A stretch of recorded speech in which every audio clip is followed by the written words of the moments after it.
Joining me, Jack Burkman, Republican strategist and host of Behind the Curtain with Jack Burkman. Catch him every Saturday night on the Radio America Network and Sunday afternoons at 2 on WMAL in Metro D.C. Also, Mark Levine, nationally syndicated radio talk show host and the Democratic nominee for the 45th District of the Virginia House of Delegates. This week, the Republican National Committee sent out a loyalty pledge to all of the candidates, asking that they wouldn't run as an independent if they didn't get the nomination.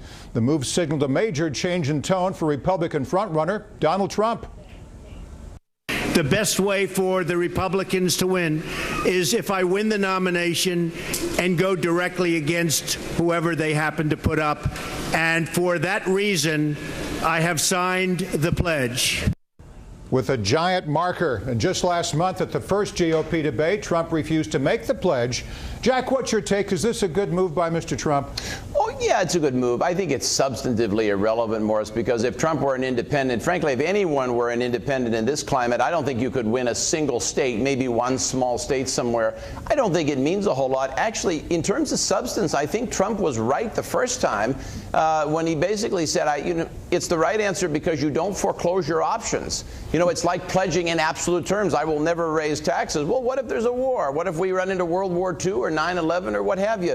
So you should never say never, but politics, sure, it's a good move. Now, many in the party were upset that the RNC would even send a loyalty pledge to the candidates, even though it's not legally binding. Mark, what do you think of the move as a whole? Should the RNC make its candidates promise not to run as an independent? Well, I don't think so. I mean, it makes sense for them. They're trying to get some kind of loyalty. It's not legally binding, though. Donald Trump knows that. He's been through enough litigation to know what's legally binding and what's not. It is, however, his ticket to the South Carolina primary. He couldn't participate otherwise. So he's basically playing by the rules they set out for him. Wink, wink, nod, nod. They asked him why he signed. He said, well, right now, I don't intend to run as a third-party candidate. His intentions may change later. I don't think it means anything, but the Republican Party, I'm sure, is happy. One thing you have to understand about Trump, Morris, is that Trump will not spend a lot of his money. He'll spend, right now it's cheap. I mean, Trump might part with 50 or 60 million, but he's not going to get into spending hundreds of millions of dollars. To run as an independent candidate, to even think about doing that, Trump would have to be willing to spend about $1 billion. That's billion with a B. He's got it.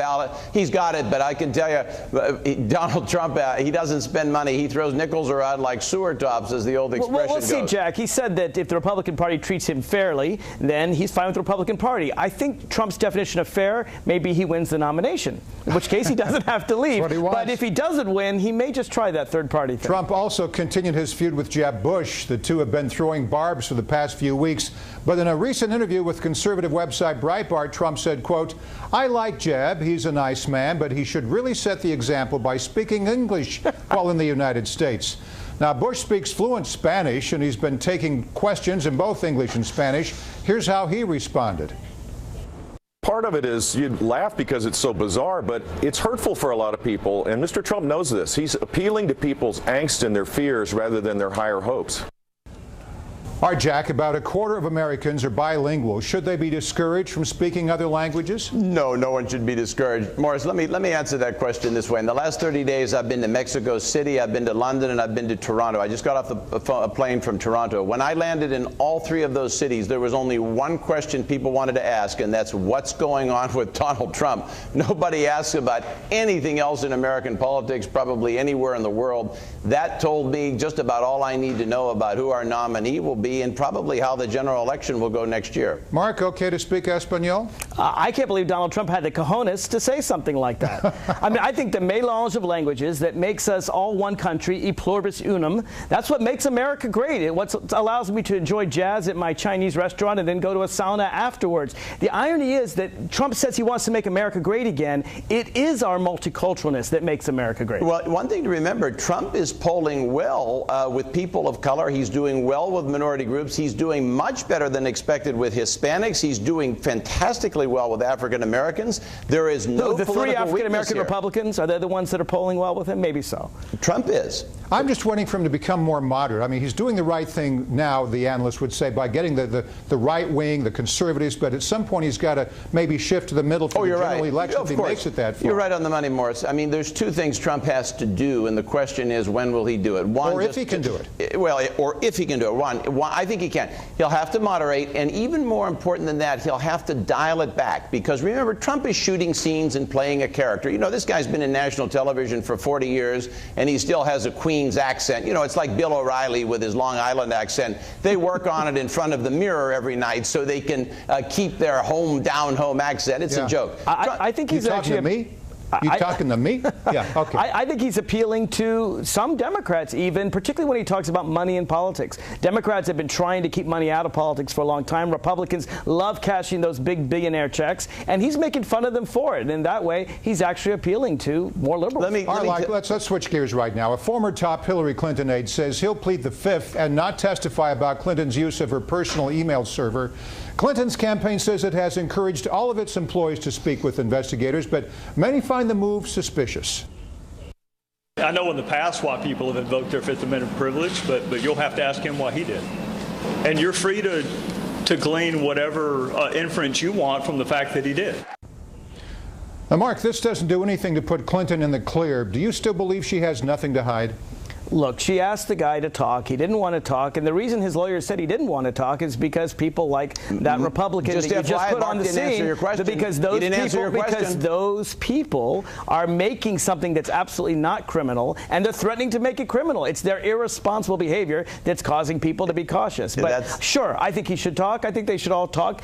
Hillary Clinton didn't do anything wrong. She didn't violate any law. And what's be interesting is I want the reporters to go after Jeb Bush, who also put his stuff on a private server, presumably to avoid Freedom of Information Act requests. Did it violate Florida's Sunshine Law? When will people ask his people under oath why they put him on a private server? You're going to have trouble with that analogy, even if it's true, even conceding it's true. Jeb Bush wasn't Secretary of State. Hillary Clinton but Florida has sunshine laws. And did he put his stuff on a private server to avoid those laws? I don't know. No one's asking him. There's not much classified information coming in and out of Tallahassee, so who cares? Look, this wasn't classified. Here's the bottom line. No one said that any of this was classified. Here's the bottom line on all this, Morris. It has now become clear, and everybody knows it, and I don't even think Democrats are contesting this. Even people like Lanny Davis aren't contesting this from a legal standpoint. It has now become quite clear that she had classified information in the personal email. This company that was doing it, everybody's running for the hills. You say quite clear, but there's not a single email. Well, the question or statement to both of you, why doesn't somebody say, look, yes, we had it on my private server because we don't trust the government server.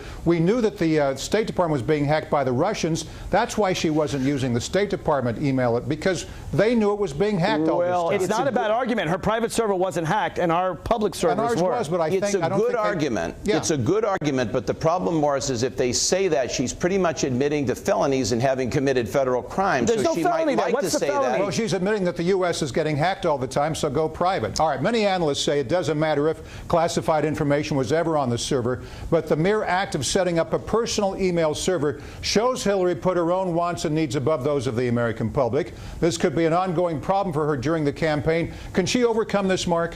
Again, Colin Powell did it, Jeb Bush did it, virtually all the governors, Chris Christie did it. But they're not running for president. Well, Chris Christie and Jeb Bush are running for president. I don't think this is the issue. If you don't like Hillary's policies, fine. Don't like her policies. I do think this is a red herring. All right, let's move on. There's a mass migration crisis hitting Europe right now.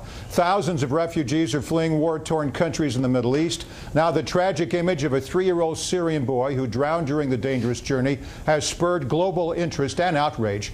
Donald Trump says the U.S. should, quote, possibly, yes, take in some of these migrants. Jack, your party has been so adamant about kicking illegal immigrants out. Now Trump wants to let new migrants in. Is there a double standard here?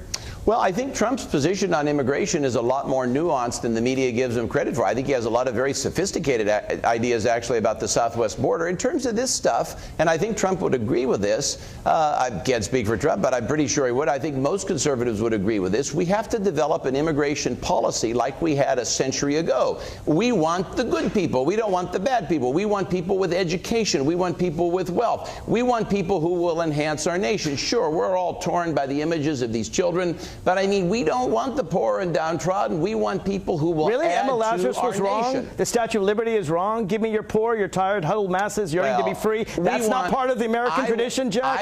It is part of my American tradition. What I want is the best for our country. I want the best people we can get to bring into this nation. My great-grandfather had $20 when he came to this country, and I think my family did pretty well. I don't know how much your ancestors had when they came to this country, Jack, but to me the American dream is all about arriving poor and making it good here. All right, another hot topic this week has been the fight for marriage equality. Despite a Supreme Court ruling in July, Kentucky clerk Kim Davis has been jailed for refusing to issue marriage licenses to same-sex couples.